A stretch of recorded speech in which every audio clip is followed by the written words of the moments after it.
Salut les confinés, la parole de Dieu n'est pas confinée et on se retrouve aujourd'hui au chapitre 4 de l'évangile de Jean. Il y a 2 semaines, on a assisté à la rencontre de Jésus avec cette femme samaritaine et du coup à la rencontre de la femme samaritaine avec Jésus. Elle a pu découvrir qui était Jésus. La semaine dernière, on a vu comment Jésus a instruit ses disciples.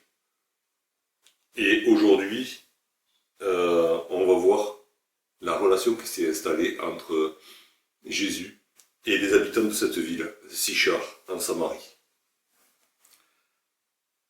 Alors je vous propose de lire dans Jean 4, à partir du verset 28. Alors, la femme, ayant laissé sa cruche, s'en alla dans la ville et dit aux gens, « Venez voir un homme qui m'a dit tout ce que j'ai fait. Ne serait-ce point le Christ ?» Ils sortirent de la ville et vinrent vers lui.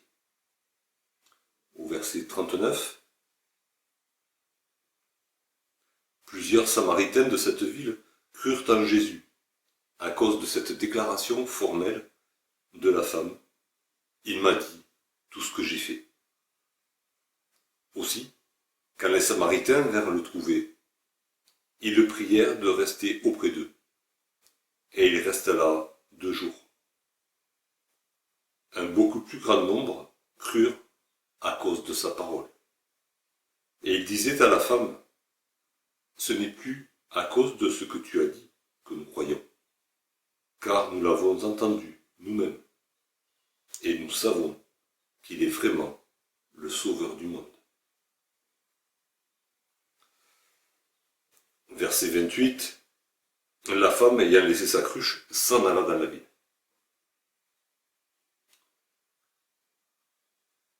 La femme oublie ce qu'elle était venue faire. Elle était venue chercher de l'eau, et pourtant c'était quelque chose de vital, quelque chose qu'elle devait faire tous les jours. Et l'eau, c'est la vie. C'était une préoccupation quotidienne. Et pourtant, après avoir découvert qui est Jésus, elle oublie ça. Tout ce qui avait de l'importance, tout ce qui avait même une importance vitale pour elle, est effacé par rapport à ce qu'elle vient de découvrir, par rapport à Jésus-Christ qu'elle vient de rencontrer. Ça peut nous remettre en cause aussi par rapport à nos priorités. Nous qui connaissons Jésus, est-ce que justement Jésus est notre priorité, ou est-ce qu'il y a tant et tant de choses qui prennent la place de Jésus, la première place? Ou est-ce que nous sommes comme cette femme, la première chose la plus importante, c'est Jésus-Christ? Et Paul avait cette priorité-là, et il était prêt à tout perdre. Et il avait tout jeté, tout mis de côté. Tout ce qui était avantageux pour lui, tout ce qui aurait pu être une préoccupation pour lui, il avait mis de côté, dans le seul but de connaître Jésus-Christ. Cette femme a aussi oublié pourquoi elle est venue à cette heure-là au puits, une heure où personne ne venait, parce qu'elle se cachait, parce qu'elle ne voulait rencontrer personne. Et cette femme qui est sortie discrètement de la ville, elle rentre en fanfare, elle va réveiller tout le monde à l'heure de la sieste pour leur dire « J'ai trouvé le Messie ». Cette femme a été transformée par la rencontre qu'elle vient de faire. Et du coup, son comportement a changé. Sa relation aux autres a changé. Elle ne se cache plus. Elle est devenue une évangéliste. Elle rentre en ville et elle leur dit à tous les gens qu'elle rencontre, aux gens chez qui elle va toquer, elle leur dit « Venez voir ». Venez voir, c'est un impératif, c'est « venez maintenant ». C'est maintenant, tout de suite, là, il faut venir. Elle est incisive, elle va au contact, elle secoue les gens pour qu'ils viennent. Ce qu'elle a trouvé, elle a à cœur de le partager.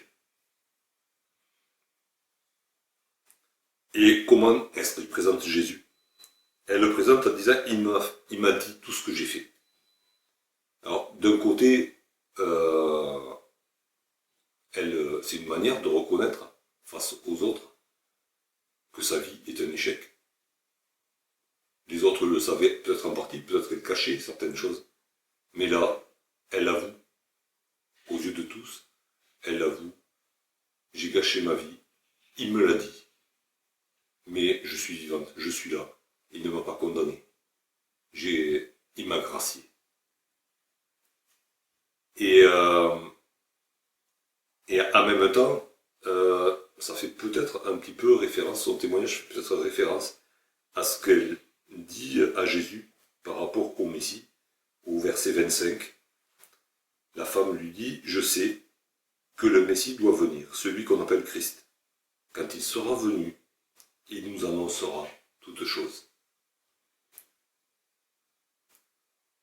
Cette femme avait une certaine connaissance du Messie qui devait venir. Et du coup, on apprend que ces gens-là aussi, toute la ville, était au courant du fait que le Messie devait venir. Et une des caractéristiques du Messie, c'est qu'il annoncerait toutes choses, parce qu'il sait toutes choses. Il vient de Dieu, il est Dieu, et il sait tout. Et c'est comme ça que cette femme présente Jésus-Christ à ses compatriotes. Celui qui sait tout, celui qui peut tout nous dire, est arrivé, il est là.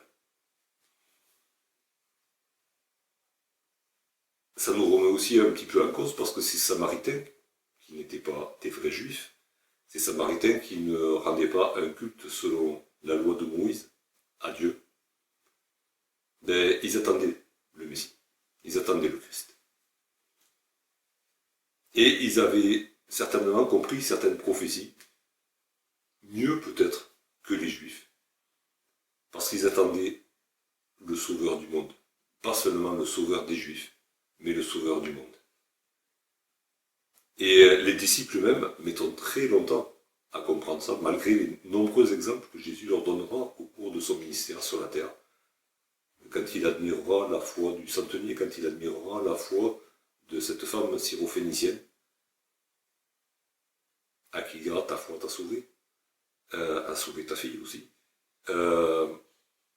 Les disciples mettront très longtemps à comprendre que Jésus est le sauveur du monde entier, de tous les hommes. Et ils commenceront à réfléchir à la question quand Pierre reviendra de chez Corneille. Et qu'il témoignera de ce qu'il a vu, de ce que Dieu lui a dit à cette occasion-là. Les Samaritains, eux, étaient en avance de plusieurs années sur les disciples et sur l'ensemble de la nation juive. Alors, ça nous remet aussi peut-être en question. Peut-être que certaines personnes qui n'ont pas reçu une instruction systématique de la parole de Dieu, certaines personnes que peut-être nous méprisons un petit peu, sans le dire, parce qu'ils ne font pas partie de notre assemblée, parce qu'ils lisent moins la Bible que nous. Mais peut-être que certaines personnes ont compris certaines choses au sujet de Dieu, au sujet de Jésus-Christ, au sujet de la foi, de la mise en pratique de la foi. Certaines choses que nous, on n'a pas encore compris. Alors, accueillons ces Samaritains et voyons ce que le Seigneur leur a révélé à eux. Ça nous fera certainement gagner du temps. Les disciples auraient gagné du temps s'ils avaient tout compris. Autour du puits de Sichar, ils auraient perdu beaucoup moins de temps quand Jésus les a laissés seuls pour annoncer la parole à toutes les nations. Ces hommes-là reçoivent le témoignage de la femme et ils sortent de la ville et ils vont vers Jésus. Ils ne perdent pas leur temps à discuter entre eux ou discuter avec la femme, à savoir ceci, cela. Non. Ils vont vers Jésus directement. Ils ne cherchent pas un intermédiaire, ils n'attendent pas que Jésus vienne jusqu'à eux. La femme leur a dit où il était, ils y vont. c'est aussi un exemple pour chacun de nous. Quand on nous dit quelque chose de Dieu, quand on nous dit quelque chose de Jésus, allons directement vérifier ce qu'on nous dit. On a la parole de Dieu, on a la prière pour s'adresser à Dieu. On nous dit quelque chose, c'est vrai, c'est pas vrai, on ne sait pas. Mais allons directement à la source. Au verset 39, on voit que déjà, avant d'arriver au puits où se trouvait Jésus, ces Samaritains, sur la déclaration de cette femme, sur son témoignage, avaient déjà cru en Jésus. Et du coup, quand ils arrivent devant Jésus, il le prie de rester avec eux, il le supplie de rester avec eux.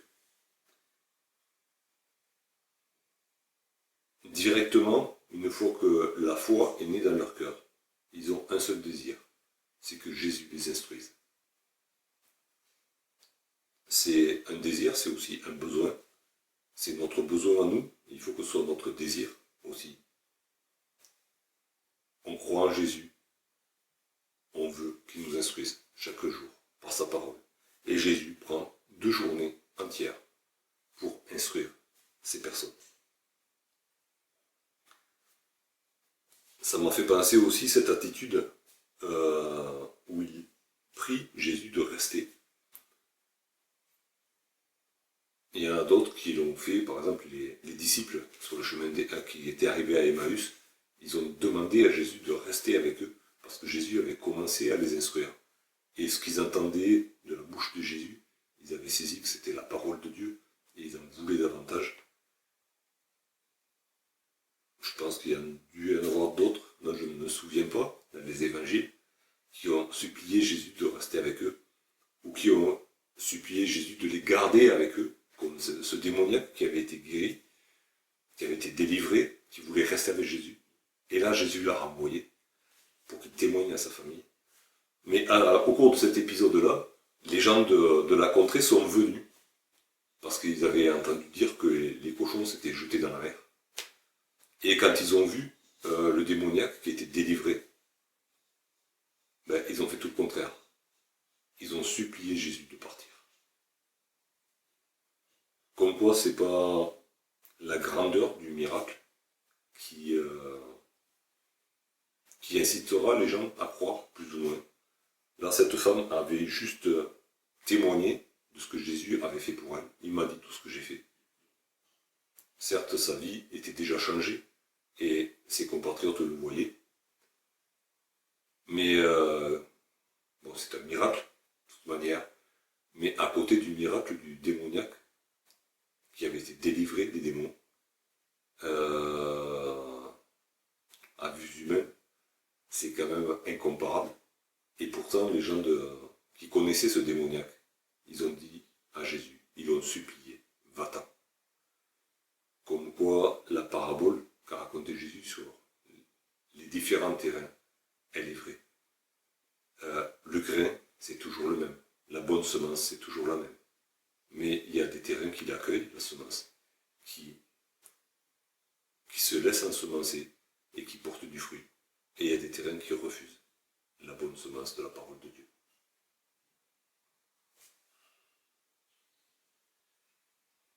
Donc Jésus passe 2 jours avec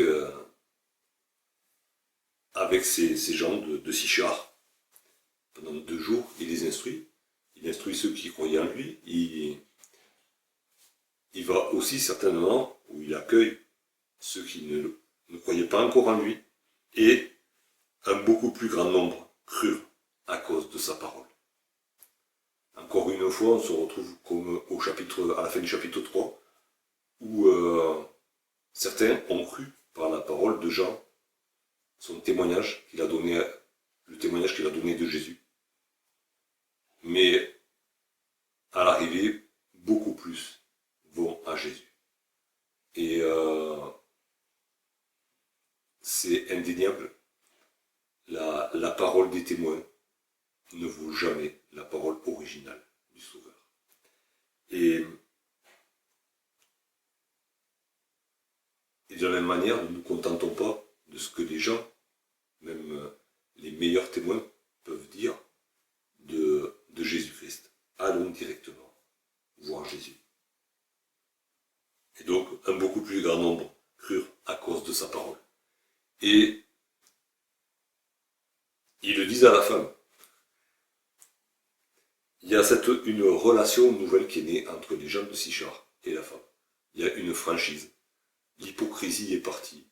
La femme ne se cache plus. Elle a été pardonnée. Les gens de la ville savent qu'elle a été pardonnée par Dieu lui-même. Et du coup, il y a une nouvelle relation qui est née. La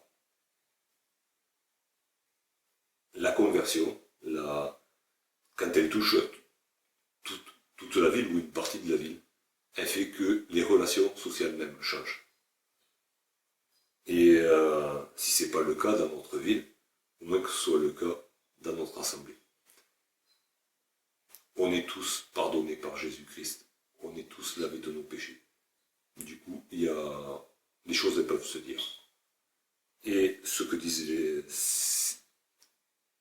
ces Samaritains à la femme n'a rien de désobligeant. Certes, c'est par son témoignage que la ville est venue à la connaissance de Jésus. Ils ont su que Jésus était là. Mais ils lui disent, notre relation, elle n'est pas basée sur ton témoignage. Avec Jésus, elle n'est pas basée sur ton témoignage. Notre relation, elle est basée sur sa parole. Nous l'avons entendu. Et du coup, nous avons pu nous faire une opinion par nous-mêmes. Et notre opinion, c'est qu'il est vraiment le sauveur du monde. Tout ce qui a été dit du Messie dans les prophéties correspond exactement à la personne qui est devant nous. On l'a reconnu, on sait que c'est lui. Il est le sauveur du monde. Il est notre sauveur. Et du coup, nous nous attachons à lui. Même si toi, femme, tu as une place à part dans notre histoire, lui, il a la première place.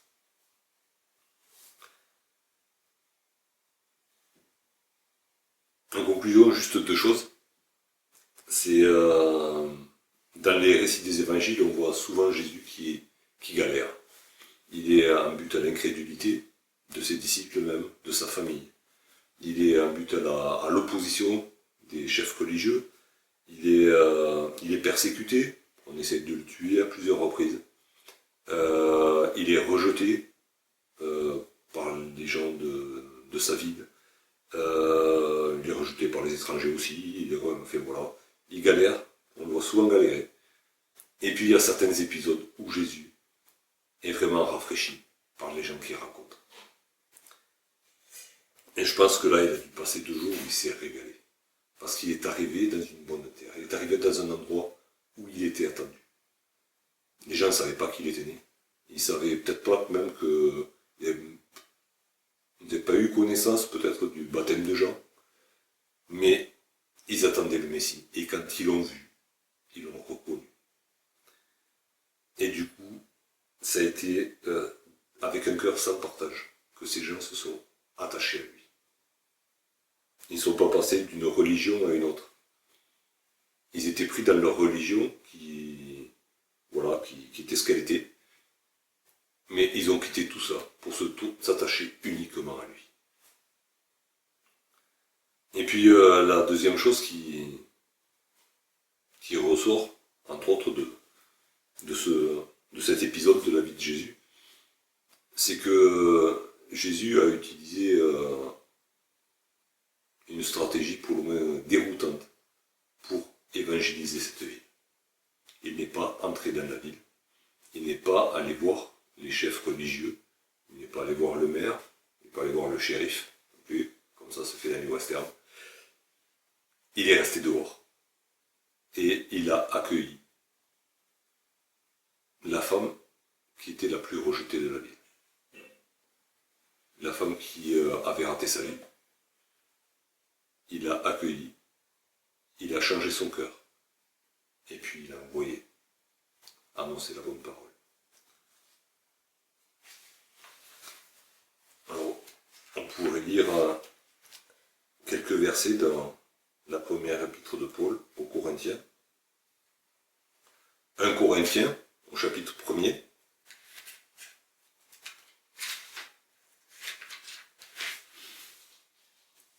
À partir du verset 26. Considérez, frères, que parmi vous, qui avez été appelés, il n'y a ni beaucoup de sages, selon la chair, ni beaucoup de puissants, ni beaucoup de nobles. Mais Dieu a choisi les choses folles du monde pour confondre les sages. Dieu a choisi les choses faibles du monde pour confondre les fortes. Et Dieu a choisi les choses viles du monde et celles qu'on méprise, celles qui ne sont point, pour réduire à néant celles qui sont, afin que personne ne se glorifie devant Dieu. Alors, peut-être que quand on se regarde, on se dit, qui suis-je pour aller évangéliser une ville? Si on se voyait avec le regard de Jésus, peut-être qu'on irait évangéliser cette ville. Parce que Jésus change le cœur, Jésus transforme et Jésus envoie. Et si c'est Jésus qui envoie, c'est pour qu'on réussisse à le faire. Peut-être aussi que quand on regarde un de nos frères ou de nos sœurs, qu'on a aussi ce regard un petit peu méprisant. Qu'est-ce qu'il va faire, lui? Qu'est-ce qu'il peut bien faire? Mais si Jésus a transformé sa vie, si Jésus l'a équipé, si Jésus l'a envoyé, il va le faire. Alors soyons confiants dans notre Seigneur. C'est lui qui a changé notre vie, c'est lui qui nous a appelés, c'est lui qui nous prépare, et c'est lui qui nous envoie.